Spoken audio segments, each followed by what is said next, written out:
Advertencia, nota importante. Este audiolibro es una producción de entretenimiento y no tiene fines educativos o informativos.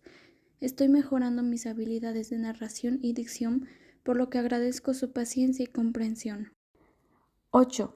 Las posesas de Louviers, Madeleine Babont, 1633-1647. Si Richelieu no hubiera rehusado la investigación solicitada por el padre José contra los directores iluminados, tendríamos extrañas luces sobre el interior de los claustros y la vida de las religiosas. A falta de esto, la historia de Louviers, mucho más instructiva que las de Aix y Laudun, nos muestra cómo el director espiritual, a pesar de tener en el iluminoso un nuevo medio de corrupción, no dejó de emplear los antiguos fraudes de la brujería, de las apariciones diabólicas, etc. Era muy fácil engañar a las que querían ser engañadas. El celibato era en estos tiempos más difícil que en la Edad Media, ya que los ayunos y las sangrías habían disminuido. Muchas mujeres murieron como consecuencia de aquella vida realmente inactiva, también de plétora nerviosa. Las monjas no ocultaban su martirio, lo confesaban a sus hermanas, a su confesor, a la Virgen. Esto es conmovedor, más que ridículo y digno de piedad. En un registro de la Inquisición de Italia encontramos la confesión de una religiosa que dice inconscientemente a la Virgen: «Hazme la gracia, Santa Virgen, de darme a alguien con quien pueda pecar». Esto creaba una turbación real para el director espiritual que, fuera cual fuere su edad, estaba en peligro.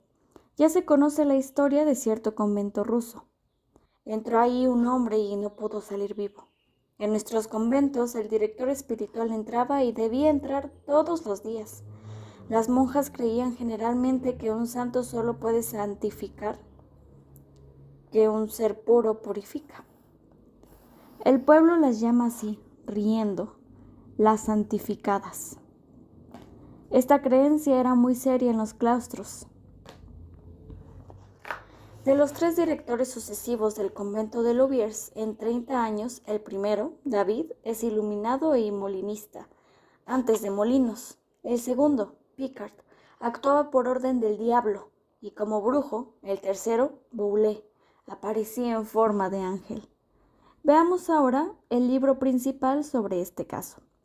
La historia de Madeleine Babont, religiosa de Louviers, con su interrogatorio, etc., 1652, in folio cuarto, Rouen. No conozco ningún libro más importante, más terrible, más digno de ser reimpreso. Es la historia más fuerte en este género. La Petite Affiche del Capuchino, Spirit de Bosroguer, es un libro inmortal en los anales de la estupidez humana. He mostrado en el capítulo precedente algunas cosas sorprendentes que le hubiera valido la hoguera, pero me he guardado muy bien de copiar las libertades amorosas que se permitía el ángel Gabriel con la Virgen, su beso de paloma, etc. Los 2 Saint-Geneviève, el examen y la apología, se encuentran en el volumen encuadernado y mal titulado Éloges de Richelieu. La fecha de este libro explica la plena libertad con que fue escrito. Durante la fronda, un sacerdote valiente, un oratoriano, encontró a la protagonista de la historia en las prisiones de Rouen y se atrevió a escribir bajo su dictado la historia de su vida.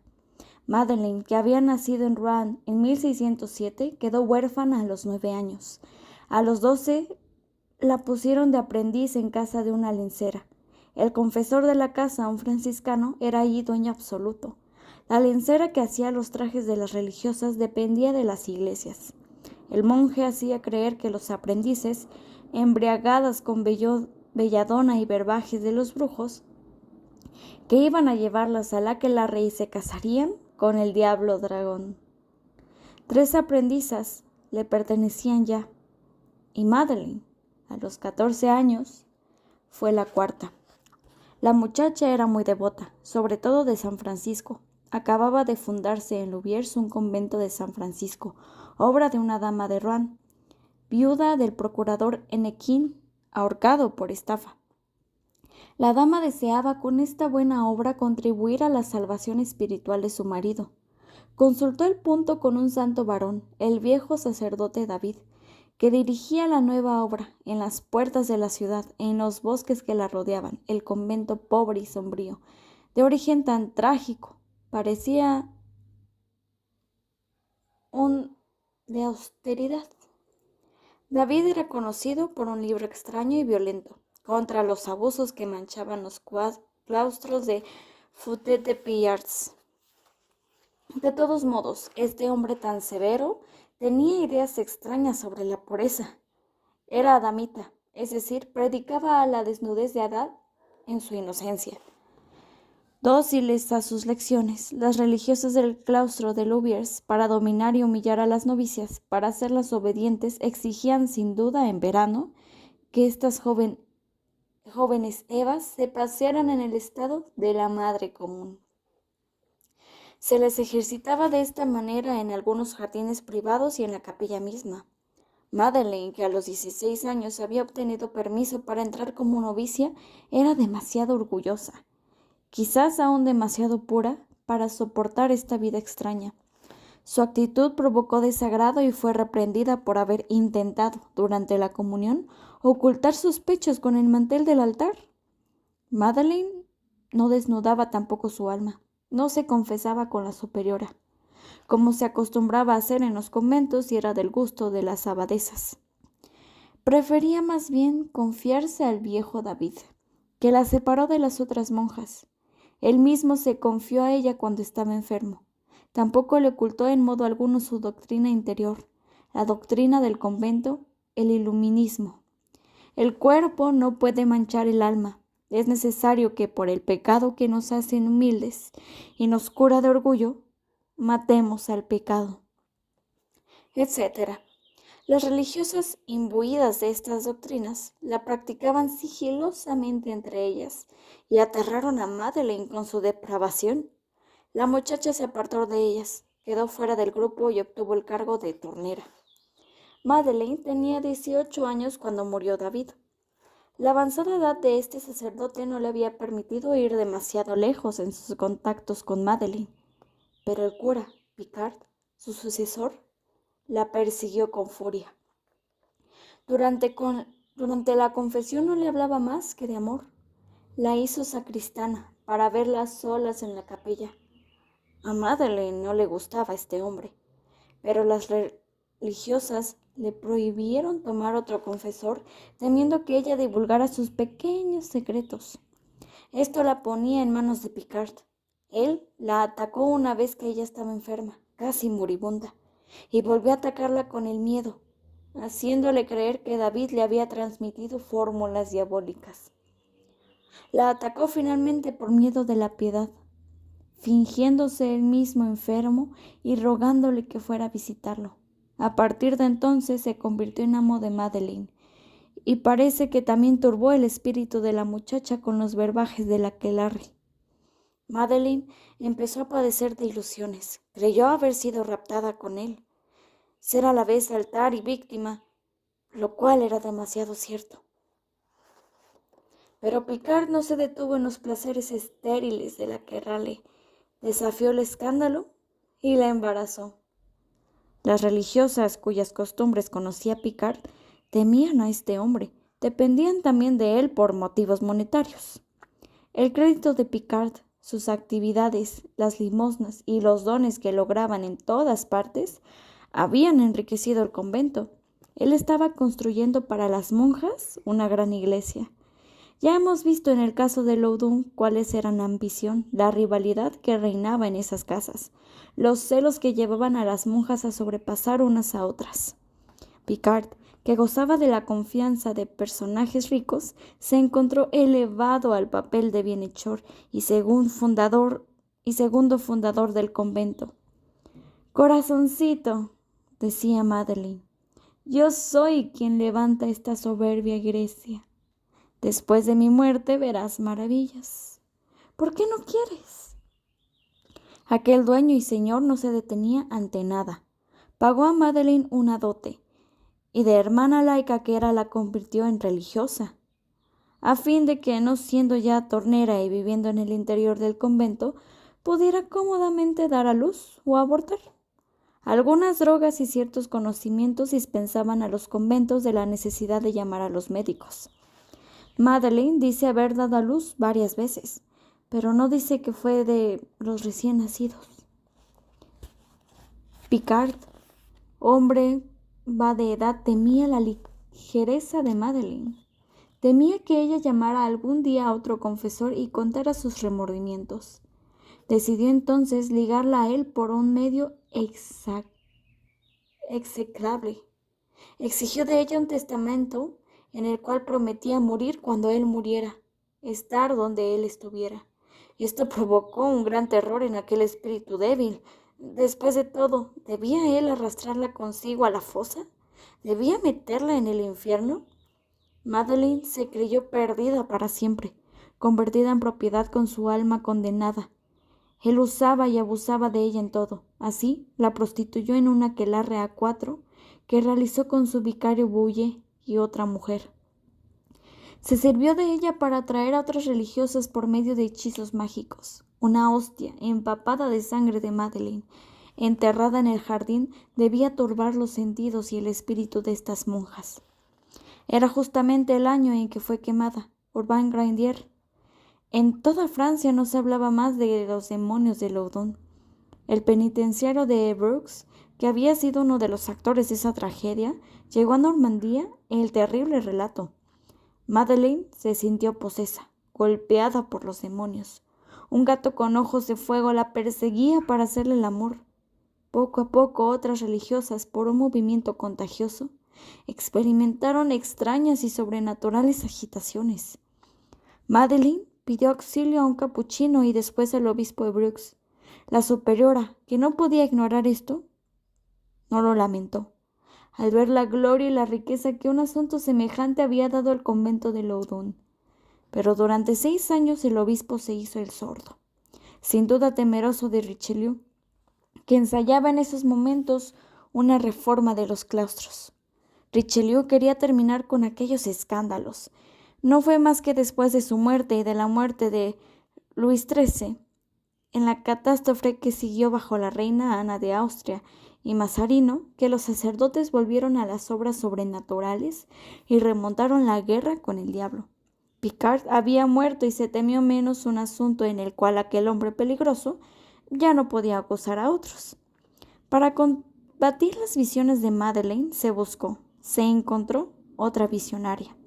Se hizo ingresar al convento a una hermana llamada Annie, de la Nativité, sanguínea y histérica, por momentos furiosa y medio loca, hasta el punto de llegar a creer que sus propias patrañas. Se organizó el duelo como entre 2 lobos. Las 2 mujeres se lanzaron toda clase de calumnias. Annie veía al diablo desnudo al lado de Madeleine. Madeleine juraba que ella había visto a Annie en el aquelarre con la superiora, la madre vicaria y la madre de las novicias. Por otra parte, esto no era nuevo, era un recalentado de 2 grandes procesos de Aix y de Loudun. Las monjas poseían y seguían los relatos impresos. No había aquí inteligencia ni invención.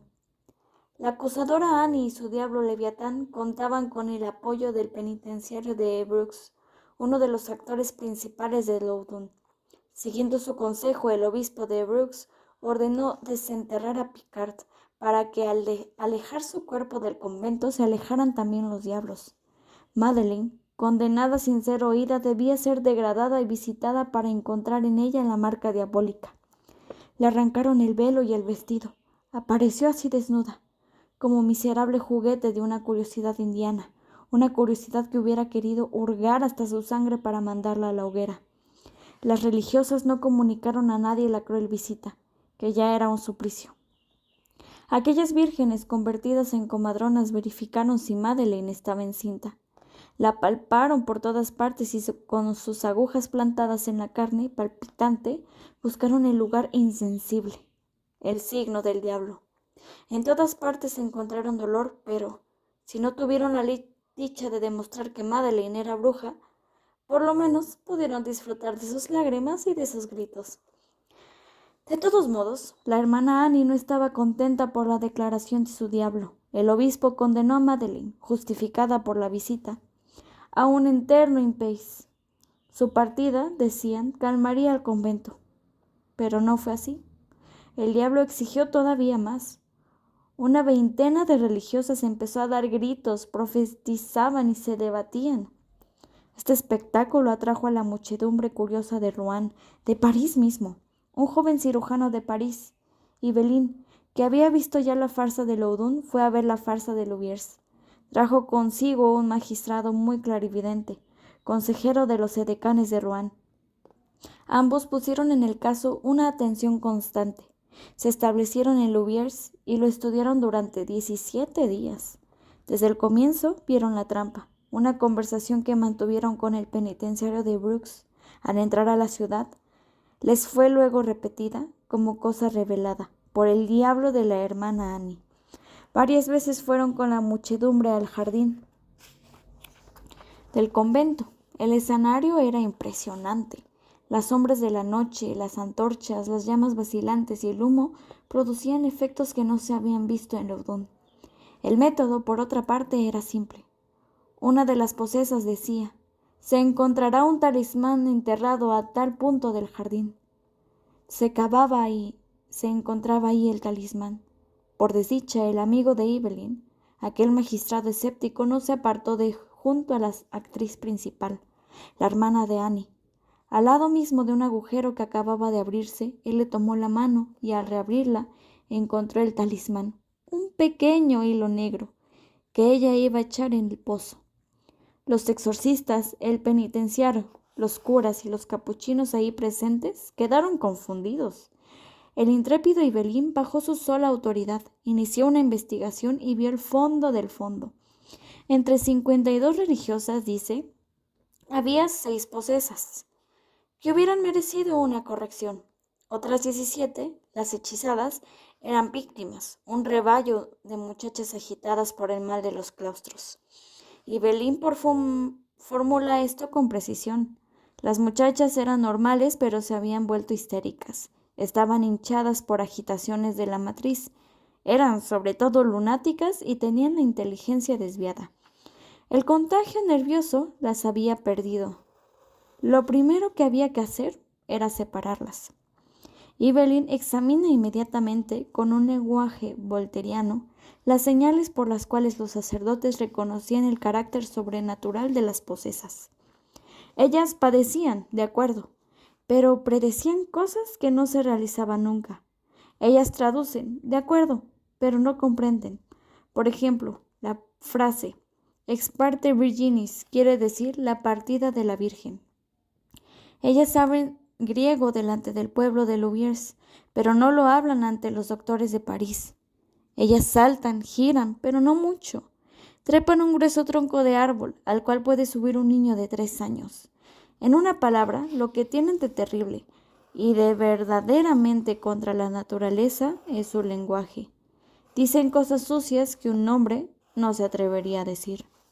El cirujano prestó un gran servicio a la humanidad al arrancar la máscara a las monjas, porque se estaba empujando la cosa, se estaban buscando otras víctimas. Además de los hechizos, se encontraron papeles que fueron atribuidos a David o a Picard, en los que tal o cual persona era demoniada, bruja y señalada para la muerte. Todos temblaban de ser nombrados. Más y más intensamente se iban apoderando de ellos el terror eclesiástico. Estamos ya en la época podrida de Mazarino, en los comienzos de la débil Ana de Austria. Ya no había orden ni gobierno. No existía más que una frase en el idioma. La reina es tan buena. Esta bondad daba al clero oportunidad para dominar.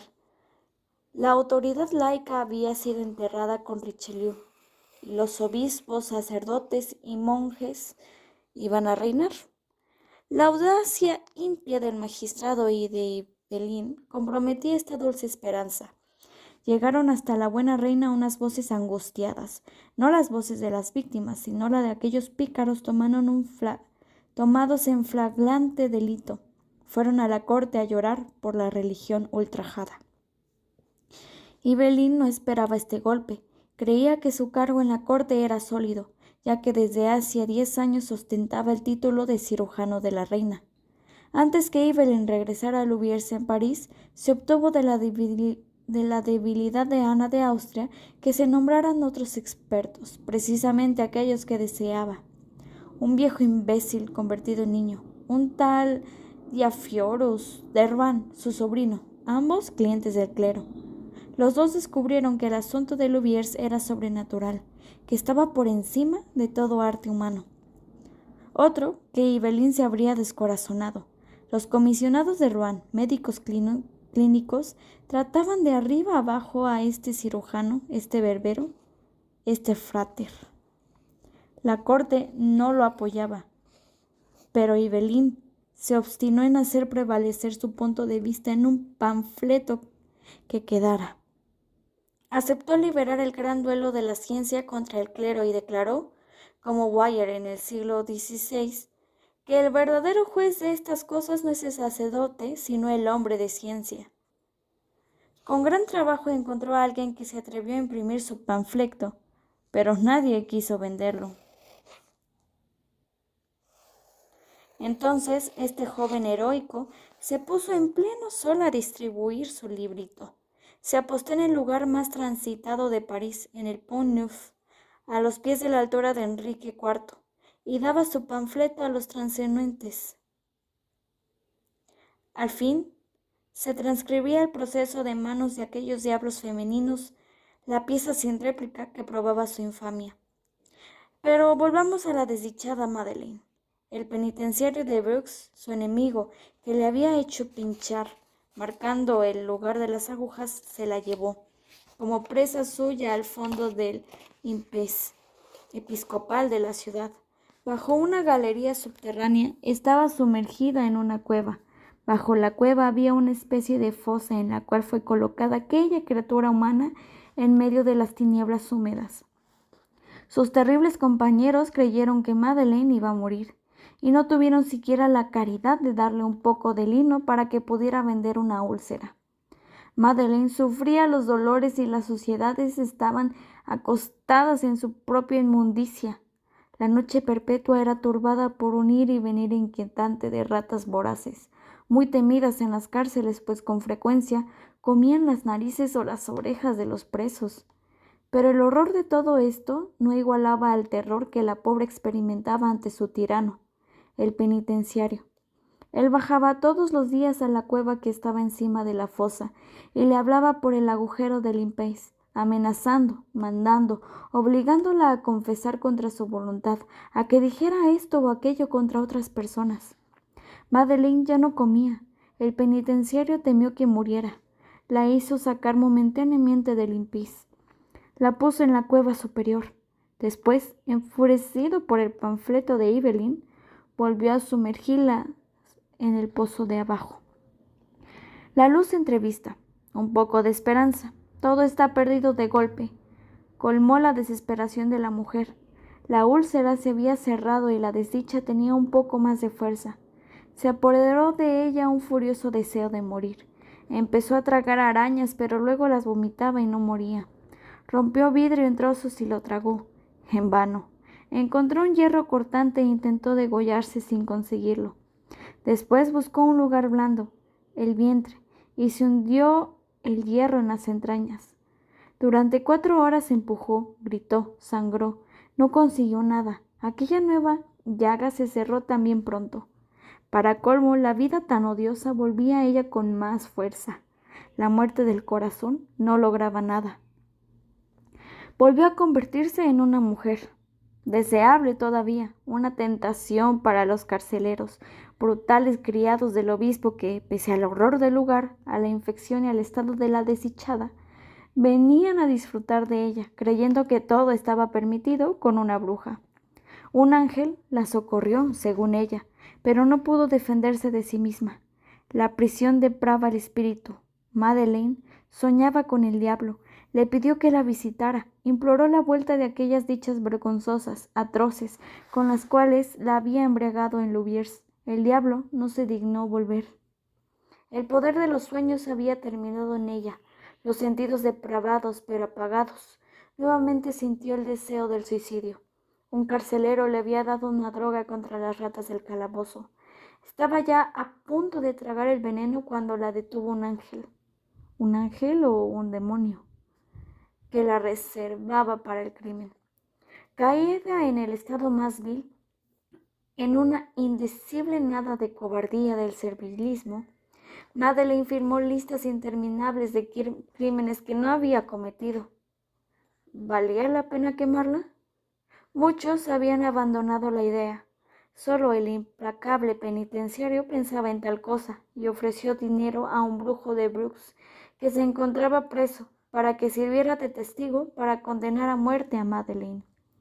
Por otra parte, podía aún ser útil para otros usos. Se la podía transformar en falso testigo, en instrumento de calumnia.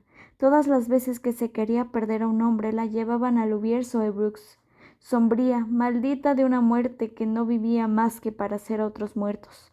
La llevaron así para que matara con su lengua a un pobre hombre llamado Duval. El penitenciario le dictó y ella repitió todo dócilmente. Le dijo que reconocería por un signo a Duval, a quien jamás había visto. Madeleine lo reconoció y afirmó que lo había visto en el aquelarre. Se quemó ella sola. Madeleine reconoció después este crimen terrible y se estremeció al pensar que tendría que responder de él ante Dios. Fue tal el desprecio que todos sintieron por ella que ya ni siquiera se tomaban el trabajo de vigilarla. Las puertas quedaban abiertas de par en par. A veces la dejaban las llaves. ¿Dónde podía ir, convertida como estaba en un objeto de horror? El mundo, por otra parte, la rechazaba, la vomitaba. Su único mundo era la mazmorra. Bajo la anarquía de Mazarino y de su buena dama la reina, los parlamentos eran la única autoridad. El parlamento de Rouen, hasta aquel momento el más favorable al clero, se indignó sin embargo de la arrogancia con que ésta procesaba, reinaba y quemaba. Una simple decisión del obispo había hecho que desenterraran a Picard y arrojaran su cadáver al muladar. Entretanto se hacía el proceso del vicario Boulle. El Parlamento escuchó la queja de los parientes de Picard y condenó al obispo de Brooks a reemplazar a su costa la tumba de Louviers. Reclamó Boulle, se encargó del proceso, y en esta ocasión sacaron al fin de Brooks a la miserable Madeleine y la pusieron presa en Rouen. Se temía que el Parlamento hiciera compadecer al cirujano Ibelin y al magistrado que habían descubierto el flagrante delito del fraude de las religiosas. Corrieron a París. El canalla Mazarino protegió a los canallas. Todo el asunto pasó al Consejo del Rey, tribunal indulgente, que no tenía ojos ni oídos y cuya única misión era enterrar, sofocar, hacer la noche, sobre todo, justicia. Al mismo tiempo, unos curas untuosos en las mazmorras de Rouen consolaban a Madeleine, la confesaban, le impusieron como penitencia que pidiera perdón a sus perseguidoras, las religiosas de Louviers. De todos modos, ya no se pudo hacer testimoniar contra ellas a Madeleine, así ligada.